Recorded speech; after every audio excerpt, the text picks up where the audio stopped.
careful what you wish for. Not you. Not my words, actually. They are the words of somebody else. Many people. Could be anyone, honestly. Could be Alan Brazil. Could be our own Stuart Pearce, Sam Allardyce, Alan Shearer. Any one of these people who, after David Moyes said, "Wait, you be careful what you wish for, West Ham." We all know what it meant. Basically, you'll be grateful to have David Moyes. It's almost like a don't dream. That's what it is. Be careful what you wish for.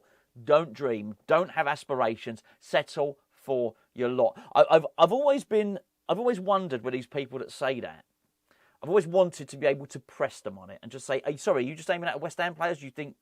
Would you say that to kids at school? Would you say that to somebody in their job? Because that sounds really sort of restrictive, very unambitious. To be careful what you wish for." Anyway, we've not heard a lot from those people. Actually, it seems quite a long time since Richard Keys called Tim Steidten a sneaky weasel. Sneaky weasel. Why did Richard Keys call Tim Steidten a sneaky weasel? Well, sneaky weasel. The reason was that he was looking for a replacement for David Moyes. Yes, he was doing his job. He's in charge of recruitment at West Ham. He's the recruitment director, the sporting director, football, whatever it is, right? David Moyes at this point had said openly, "I can't commit to being at West Ham." We now know why. David Moyes has even admitted to it. The deal on the table for this season that David Moyes was offered was a head coach. The club had already said to Moyes, "We're moving in a different direction. Tim's going to be in charge of transfers next season." The cherry on the last straw that broke the camel's back was Calvin Phillips. Massive loss of money. Okay, we didn't. Thank goodness that the club said no to the obligation to buy on that one, by the way. And I don't know who did that. It could have been Sullivan, could have been Steidten, could have been anyone. But David Moyes was keen to get the guy permanently. Thank goodness we didn't. But it still lost us the best part of £7 million. It was the final straw, really, going back to Vlasic and lots of other signings where we'd hemorrhaged an awful lot of money. The club had decided and said, "We're going in this direction. This is what we're doing, Moisey. If you're going to stay it's as head coach, you're not having anything more to do with that." He turned around and said, "Well, I'm not interested in that." He's the omnipotent manager, the old school, old-fashioned manager. He didn't want to do it. You understand that. So Tim Steidten was mandated with going and finding a new head coach in the knowledge that he would be in charge of transfers. And we were told to be careful what we wish for. He's called a sneaky weasel by Richard Keys. And do you know what? I'm pretty glad we did. So we weren't careful what we wished for at all. Because what Tim Steidten's done is nothing short of miraculous. It has to be said. Then we've not kicked a ball yet. I think that's really important to say. I'm not judging that. It could well be. I don't think this will happen. I hope it doesn't happen. That we've signed all these players and actually we end up being crap next season. But I don't think that'll be anything to do with the transfer policy if that's the case. I think most people would agree we got the best attacking player, young player. Well, we've got the Championship Player of the Year. We've got the best player from the Championship. We've got someone that was scoring goals in the Euros and featured in the Champions League final as a striker. We've reinforced midfield with a World Cup winner who was about to sign for Barcelona. We got the two best, we had identified the two best central defenders, the very partnership that we'd identified, Max Kilman and Jean-Claire Todibo, went and got those players. Just basically got a young up-and-coming kid from Brazil. We almost did it all. The transfer strategy has been sound. Yes, we missed out on a couple. It wasn't totally successful. No doubt we went for John Julen. And you know, we saw, well, whatever. That for whatever reason, that didn't work out. But by and large, it's been incredibly successful. And I just think it's a testament to Tim Steidten and a way that he's run the club, that he's governed recruitment during this transfer window. I think is nothing short of incredible. I really do. And I keep saying the word incredible. But I can't help but go back and think to these overly cautious sentiments that we heard at the start, at the end of last season, the start of this season. And just how much mistrust I have of those people now. The mainstream media as a whole, I'm not talking like an overview, I'm not talking about global affairs, what are you doing? That's a conversation for another day maybe. I'm talking about the mainstream sporting media, and not only the overview of West Ham, but also the way that they were so protective of David Moyes, that they were quite happy to peddle this narrative that the West Ham fans are deluded. Even the other day, I heard Jim White. He was on a show, and Troy Deeney was on the show as well, and I think it was Darren McAntony. And I would say, by and large, West Ham fans are happy. Go and look in the comments. West Ham fans are happy. Right? We're really happy with how things have gone. And within that interview, Jim White turned around and he said, I hope West Ham are happy now. Surely they can't still be moaning. He didn't have to say it. And actually, if he'd have looked, well, actually, West Ham fans aren't moaning. We're very happy. We're very happy with the transfer window, actually.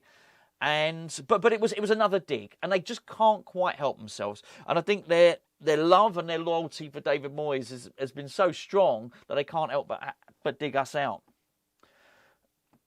And we can't be proven right. And Tim Steidten can't be proven right until we started kicking the football, basically. Not you and me, the team. Until they start kicking the football. And until later on in the season, when hopefully we are in a position or to strike for the European places or something like that, we can't actually turn around and say, no, basically. And until that point, you get the impression that they're sort of still setting us up to fail. That the mainstream media, those people, Jim White, Alan Shearer, Alan Brazil, they all want us to fail. They want West Ham to fail because they want to be able to turn around and say, see, look, you got it wrong there. You shouldn't have switched strategy. You should have left David Moyes there. You should have let David Moyes do the buying and the selling. And unless that, I'll probably release this video a couple of days after I record it, truth be known. But unless something miraculous happens in the next couple of days and David Moyes gets a club, I think that's been vindicated as well. Because actually, you look at the Todibo deal in itself. Not only Manchester United wanted him, but they couldn't get him because there was the ownership complication with Ineos, with Nice, and with Manchester United and Sir Jim Ratcliffe. So they couldn't get that deal over the line, right? But they wanted him. Juventus are a huge club, are a monstrous club. In the end, we blasted them out of the water. We made the deal so good that Nice just said, look, we're done. And they said to Todibo, you're going to have to move. You're going to have to move to West Ham or stay here. So he moves to West Ham. Initially, do you remember when we were linked with Niklas Füllkrug? When we were initially linked, I think it was Florian Plettenberg said he doesn't want to move.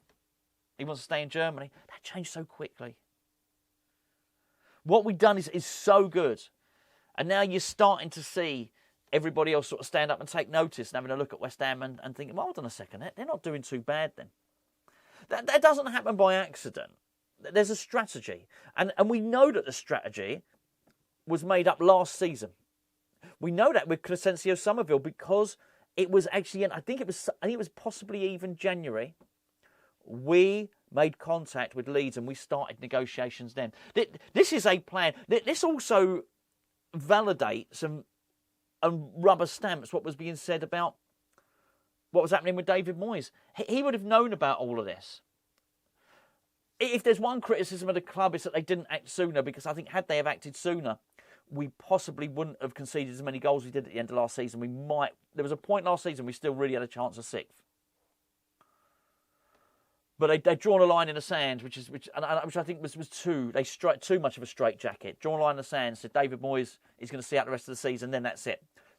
The new era of West Ham starts then. What my one criticism could have been, well, there's no reason for the new era of West Ham not to start in February, for instance. Do you know what I mean? Or whatever the case may be. I certainly feel that West Ham should have probably forced it through and strengthened a little bit more in your January transfer window. But you look at it now, you think, well, okay, they were clearly saving their pennies for now. And yes, it's been an unprecedented spend, but it's been a smart spend. Because up to the point of signing Todibo, you're still looking at a net spend of 68 million. Well, Todibo is offset. They've offset it. It's out of next season's transfer budget and the one after. Still really, really smart recruitment. Smart, tactical recruitment at a level that we just weren't doing before. And you could call Tim Steidten a lot of things: director of football, technical director, recruitment, head of recruitment. He's a transfer expert. And it shows. It absolutely shows. So what happens when you get a specialist in? He did his apprenticeship, served his apprenticeship, Werder Bremen, then at Bayer Leverkusen. Simon Rolfs, or whatever his name is, Rolfs, over at Leverkusen, has done a remarkable job. What he's done there, well, the proof of the pudding's in the tasting, quite frankly. Look at what Leverkusen did last season. Absolutely amazing. Steidten knows all about that. He was there. He was part of it. He learnt his apprenticeship there. Liverpool were interested in Steidten, and you can now see why. In many respects, I think possibly the toughest gig West Ham are going to have now is looking at how to deal with clubs that might come in and try and purchase Tim Steidten. But anyway, I guess that's a conversation for another day. As it is at the moment, he's sort of got his dream job, and I think you can say no more than this. Only has he done a remarkable job. But if you look at Steidten has actually had more money to spend at West Ham than Rolfs did at Bayer Leverkusen when he was building that squad. So in terms of the materials, in terms of what he's got to utilise, in terms of what he can do, it's miraculous. Super Tim Steidten, in Steidten we trust? I don't know. But I tell you what, he's definitely proven himself.